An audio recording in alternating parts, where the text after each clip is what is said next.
Greetings and salutations. Welcome to the live. Welcome to the live. I see Bernie's in here. I see Jason's in here. Let me get my other computer communicating. Just got back to the house, so trying to get everything set up still. Wife took me out shopping last second, like always. So trying to get everything figured out here. Bear with me momentarily.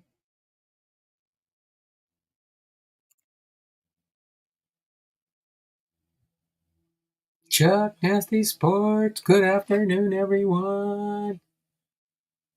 I can't even see what's going on. Might be able to get my Streamlabs back up and running again tomorrow. It looks like it's trying to be operational, but I have to have a little bit more time to play with it tonight and try and get it fixed. Okay, so let me get things rocking and rolling here. Get that one up. Get my live stream up. Matty Ice driving to the National and listening. Oh, that's right. The Nationals are starting soon. Is it today? Today, the first day of the Nationals? All right. I think I've got my other computer up and operational. We are at 821 entries, in case you're wondering. Oh, hold on. I'm not set up for that yet. Let me get everything up here. We're shooting for 7 thumbs up today to open up this final. Oh, you can't even see that yet. Last night was the first day. Oh, okay. Okay. Got it. Let me switch the cameras real quick here. There we go. All right. We are going to do Raymond Schalk today for our Hall of Fame biography. Raymond Schalk. Being difficult in here. Raymond Schalk. And I do have 2 of Raymond Schalk's Raymond Schalk's baseball cards here. I can display them right there. 1919 Chicago White Sox. It looked like he's a prisoner in that picture. That's just me. And this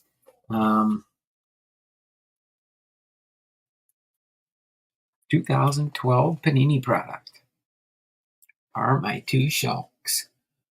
Okay, so let's see. What time did we have? 1:59 for Bernie. So at 2:05, we'll end the early birds. Okay.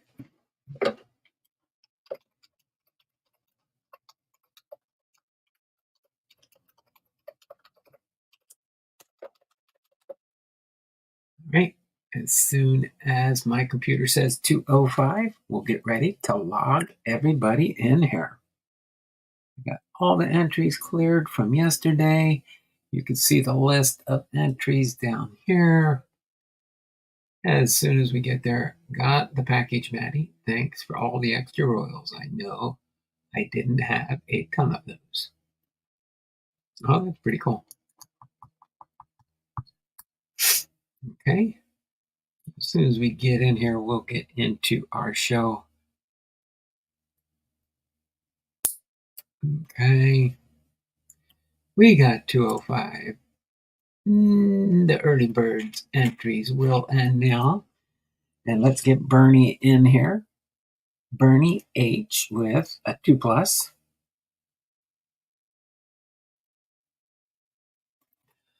Okay, and then we've got Login 99. Jason's in here with a 2+. And we will be doing Mike Schmidt tomorrow. I do have pages in a binder with Mike Schmidt cards in it. Okay. Chuck Debris with a 2+. Okay. Bernie, Chuck, Matty Ice cards. Matty Ice cards with a 2+. Bernie H, Chuck, Dragon Fan Tim is still not here with a 2+. Okay. Lockin', Matty Ice. All right, we've got our early birds in and accounted for. So I've got Bernie H for 2, Chuck Dupree for 2, Dragon Fan Tim for 2. Is that the only 1, 2, 3? 1, 2, 3. Let's see. Got Bernie, Lockin', Chuck, and Matty Ice. Okay, Matty Ice, Lockin', Chuck, and Bernie. I got 4 people. Is that it? Is that the only 4? We got Bernie, Chuck, Dragon Fan, Lockin' 99, and Matty Ice. 5. We got 5 different people.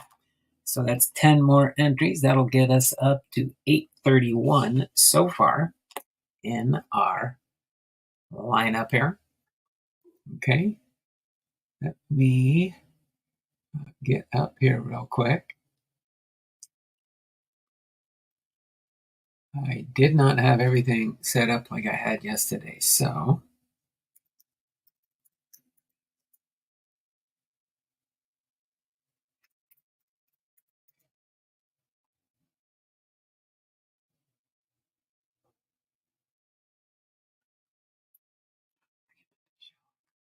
Michael Raymond.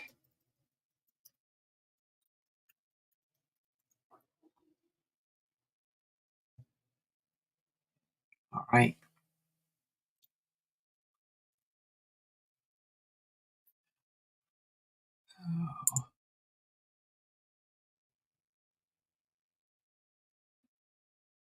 Who retires for Scherzer past Verlander in career strikeouts? It'll be interesting to see who retires first. There we go. That's pretty cool. That's pretty cool.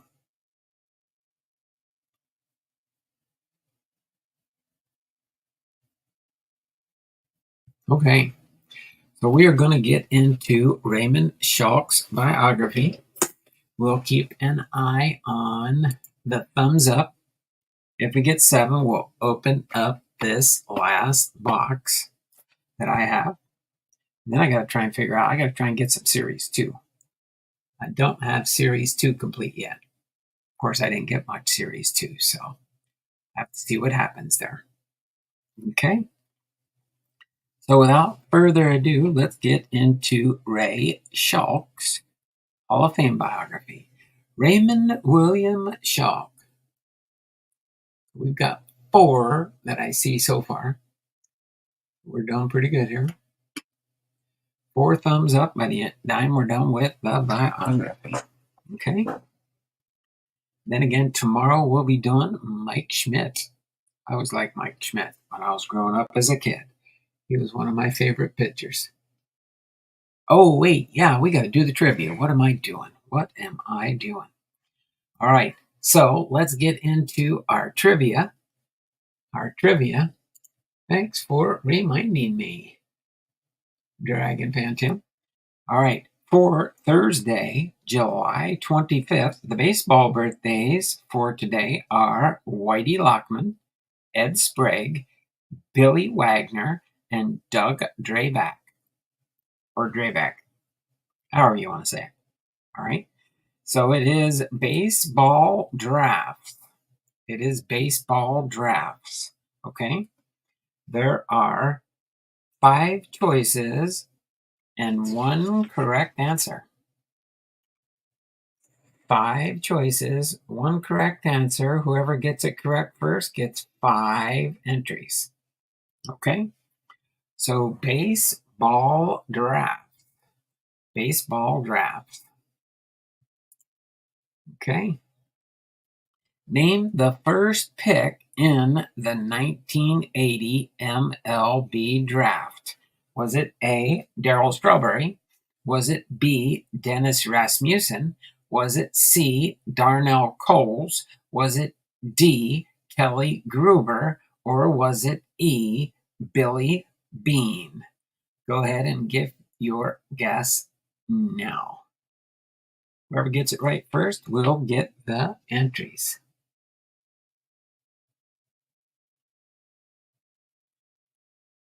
Dragon fan Tim got that one right first on my chat for the 5 points. Dragon fan Tim. Dragon fan Tim. Okay. I'll put that back down in the archives there. Again, baseball drafts. Named the first pick in the 1980 MLB draft. It was Darryl Strawberry. Strawberry was chosen first by the Mets. He played 8 years with the Mets before being traded to the Dodgers. He later played with the Giants and finished with the Yankees in 1999. He hit 335 career home runs.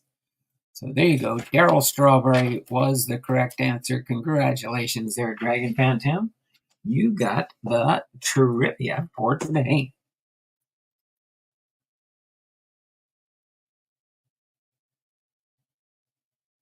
There we go.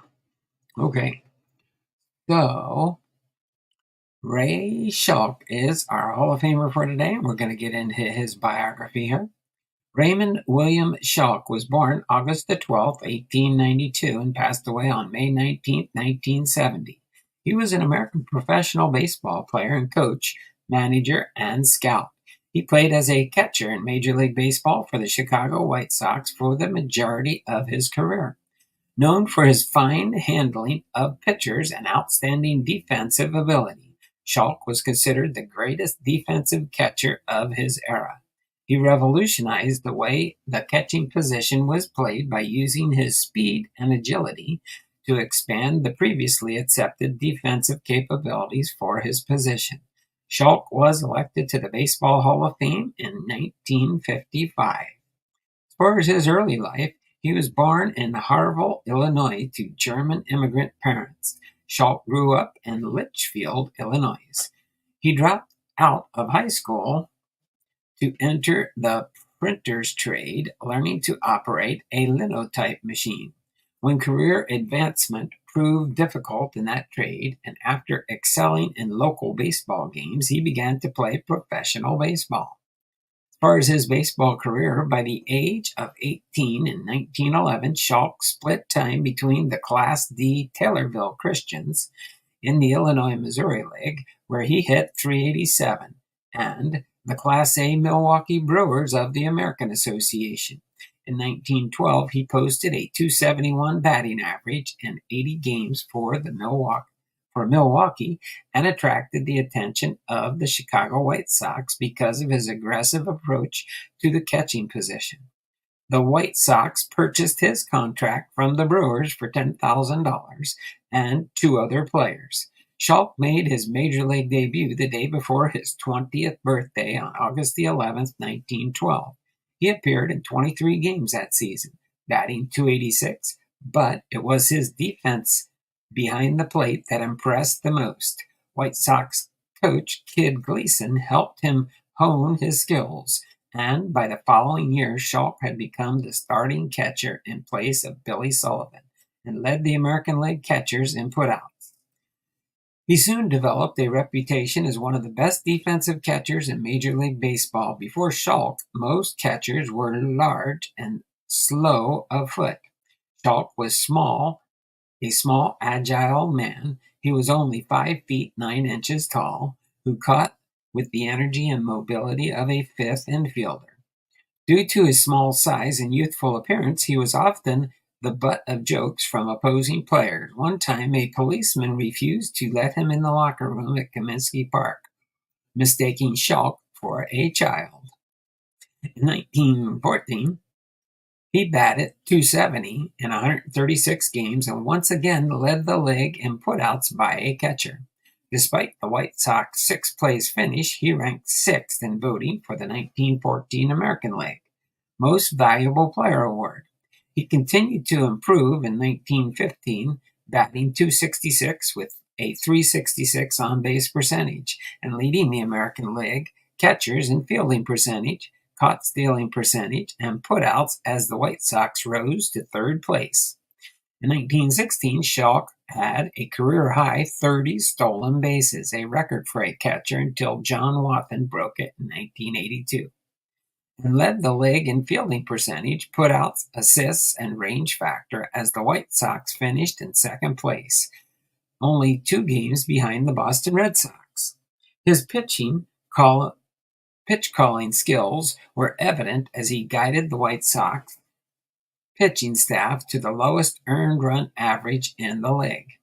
He batted only .226 in 1917, but his on-base percentage was .331 and led the American League catchers in putouts for a 5th consecutive year. He once again guided the White Sox pitching staff to the lowest earned run average in the league as they won 100 games to the American League pennant by 9 games over the Boston Red Sox, and went on to defeat John McGraw's New York Giants in 1917 World Series 4-2 for their last World Championship until 2005. In 1918, he recorded his first putout at second base against the St. Louis Browns on a hit-and-run play. The Browns' Ray Demmett ran past second base as shoeless Joe Jackson made a catch in deep left field off the bat of Joe Gideon. Schalk, in the middle of the diamond, ran to second base to take the relay from the White Sox shortstop, Swede Reisberg, and tagged Demmett out. The White Sox fell to 6th place in the 1918 season, however, as Schalk batted only .219.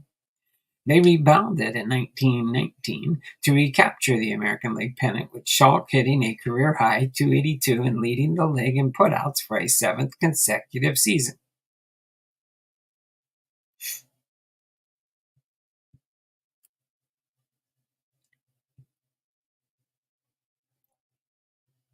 The computer's doing goofy stuff now. Just a second. Okay, come on.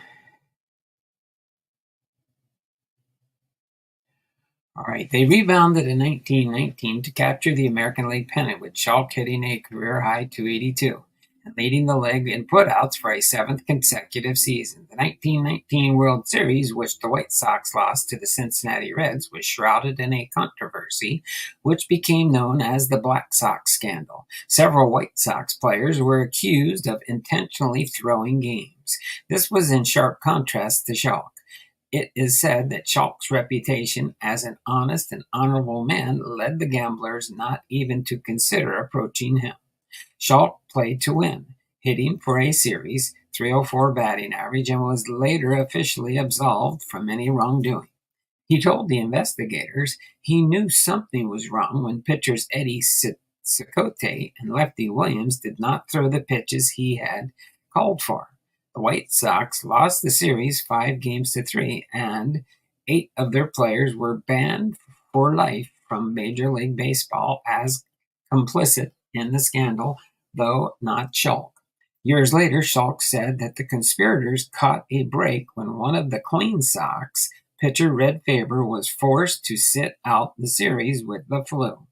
Schalk believed that had Faber been available, there would have never been a fix, since Faber would have likely gotten starts that went to Cicotte and Williams. He had another good year in 1920, hitting .270 with a .362 on-base percentage and a career-high 61 runs batted in. He led the American League for an 8th consecutive year in putouts as the White Sox finished in second place. The 1922 season was one of his finest. On April 30th, 1922, he caught Charlie Robertson's perfect game against the Detroit Tigers, the last perfect game in the majors until Don Larson's in the 1956 World Series. 2 months later, on June 27th, he hit for the cycle. He ended the season with a .281 average, hit 4 home runs, and drove in 60 runs. He led the league in putouts and tied the American League record for fielding percentage for a catcher at .989.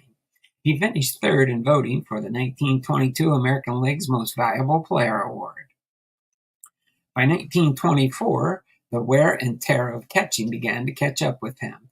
He had played in 100 games or more in 11 consecutive seasons, but injured 3 fingers on his throwing hand, which limited him to 57 games and a career low.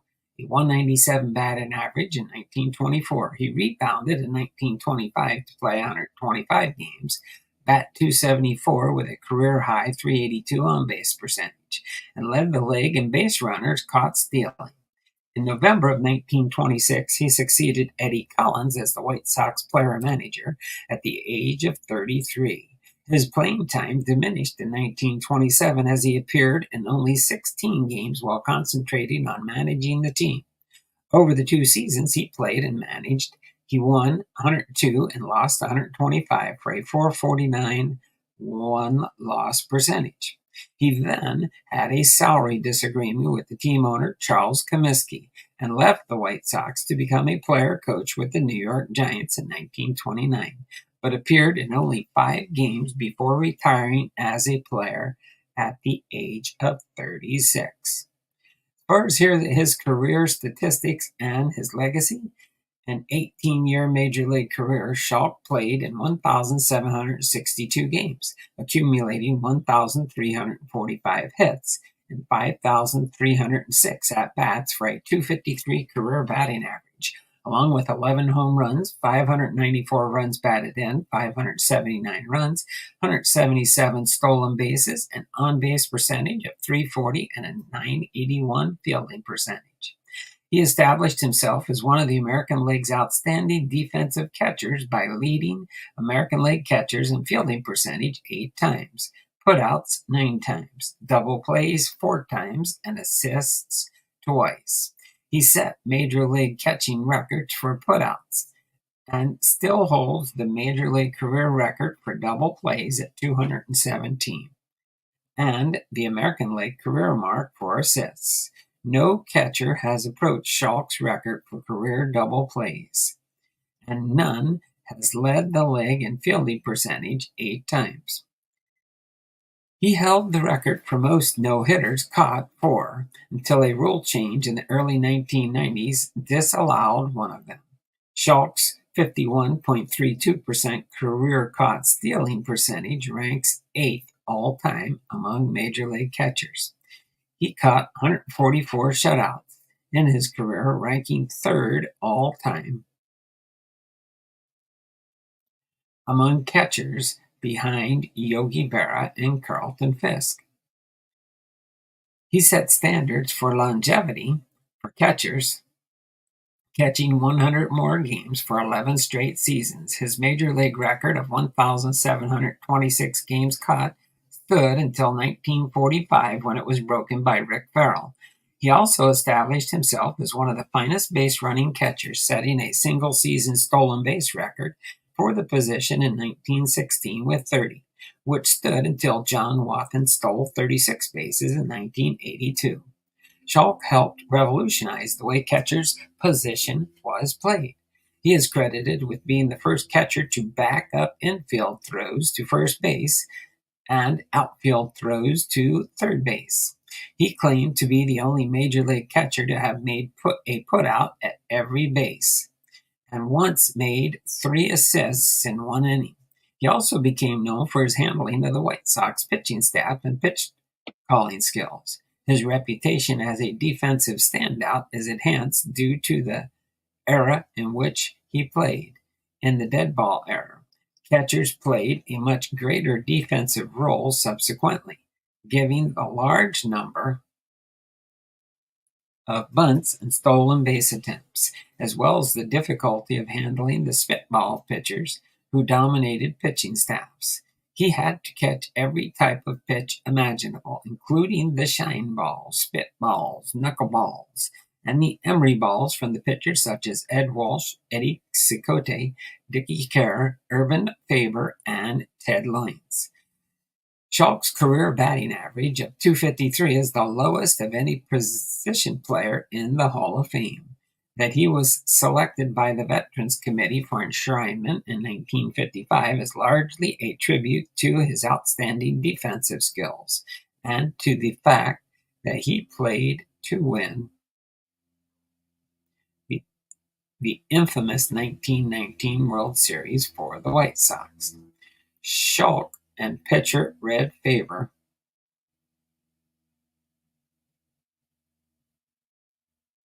started 306 games as a battery, fourth most of any such duo since 1900.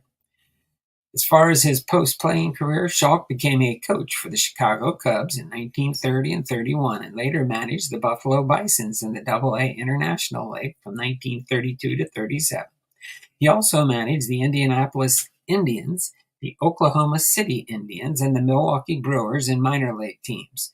In 1944, he became a scout for the Chicago Cubs, and he was an assistant baseball coach at Purdue University for 18 seasons, on the staff of luminaries such as Ward Lambert, Hank Stram, and he retired from baseball at 72 years old.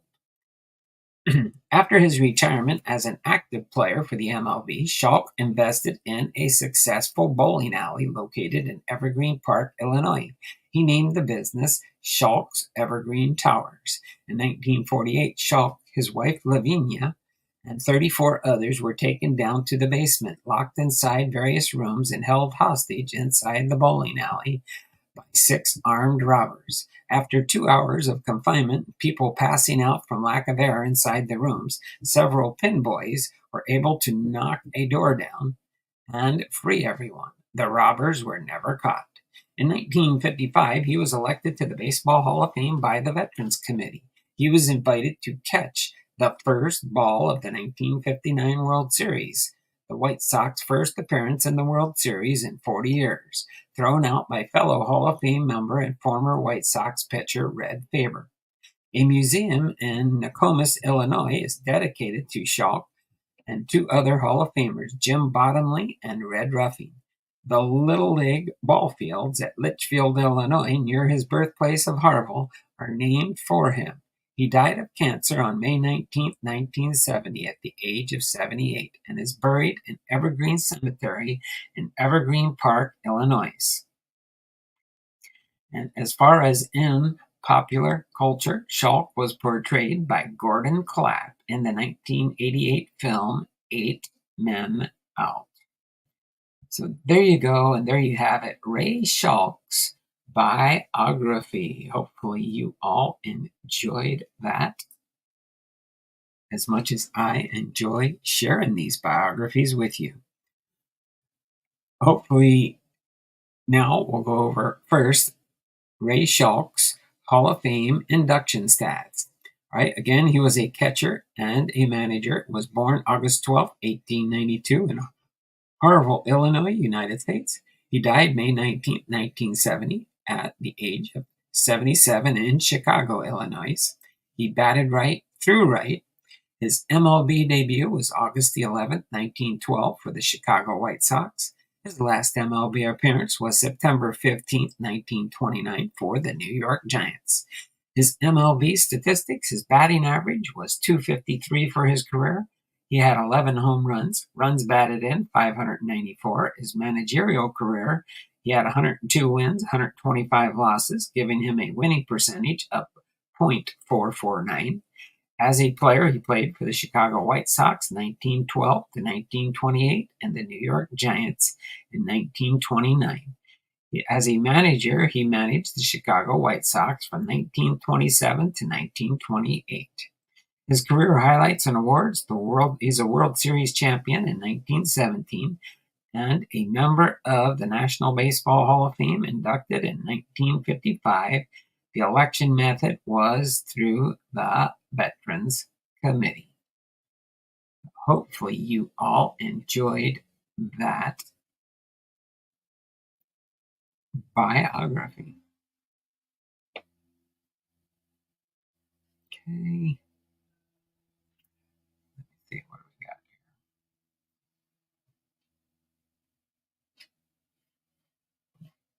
Hold on a second.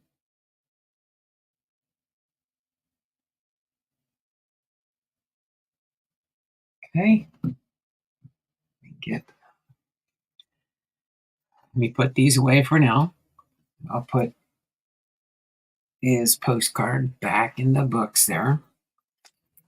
And these 2 cards, I think I might have some more, but it's just, I've got Five 5,000 count boxes to sort through for Hall of Fame cards to put them in alphabetical sequence. So let's let me do a refresh here, see how many thumbs up we've got in the stream. We got the 7. If not, we'll try it again tomorrow.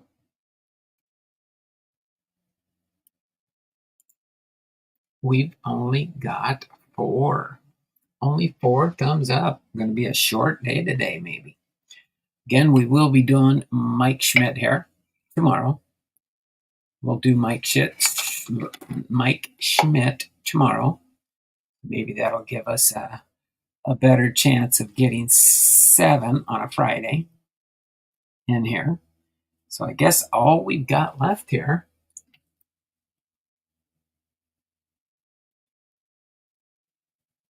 Thank you, 1985 Topps cards. All right, so let's see. Don't think I have anything else. So what we'll do is the 2-minute warning, and this will be a short stream today, but that's okay sometimes. I got to get ready for my Cal Ripken Jr. auction tonight on Whatnot. Get that ready and get my Ken Griffey Jr. auction for tomorrow ready as we have fun there. Okay, so let me get the 2-minute warning. By the way, yesterday I think I forgot to do the 2-minute warning at the end. So everybody that was in the stream yesterday got the 2 bonus end of stream entries, just so you are aware of that.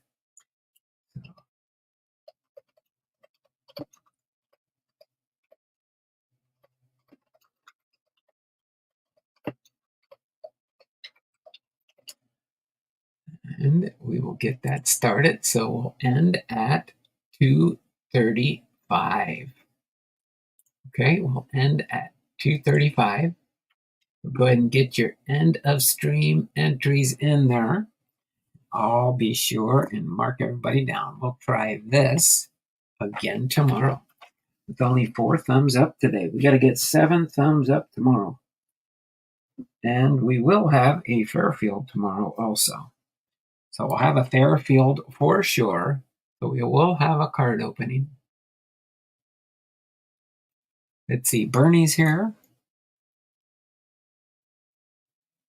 Bernie gets a 2. Matty Ice gets a 2.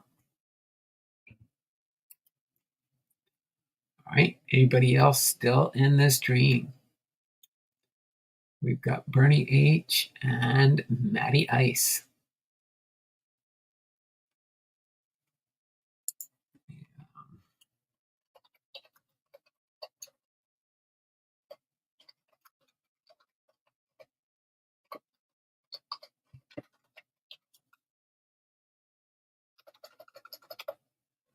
Okay, right at 2:35, we'll end it. We'll end the stream. I thought you did it yesterday. Oh, I probably did do the 2-minute warning, but I forgot to log it on my sheet. So that's why I had to do everybody yesterday. So you might have got a couple extra entries yesterday, but that's fine. But I probably did do it yesterday. Just wanted to make sure. So Lockin's in here. He's got the 2+. And sometimes I do that anyway for my regulars.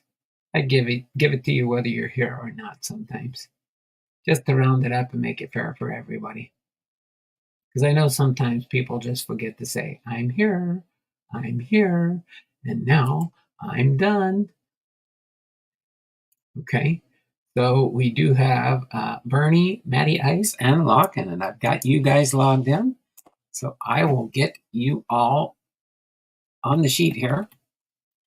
I think, what are we going to have? We're going to have 4, 8, 13, 14, 15, 16, 17, 18, 19. 19, that should give us 840 entries for tomorrow. Okay, so we should have 840 entries. So let me just get the FaceTime FaceTime sign off. This has been Down Blondall with our Hall of Fame biography, episode 271, Raymond Schalk trivia, and 7 thumbs up. We didn't make it. So tomorrow we'll try again. Try and get that last jumbo box or mega box open tomorrow, along with a Fairfield Friday. We will do that. So until then, you all take care. Have a wonderful and blessed day, and we will see you all tomorrow. Same bat time, same bat channel, 2 p.m. Pacific Standard Time. Y'all take care. Have a wonderful and blessed day, and maybe I'll see you on my Whatnot auction tonight for Cal Ripken Jr. If not, y'all take care. Have a wonderful and blessed day. Bye for now.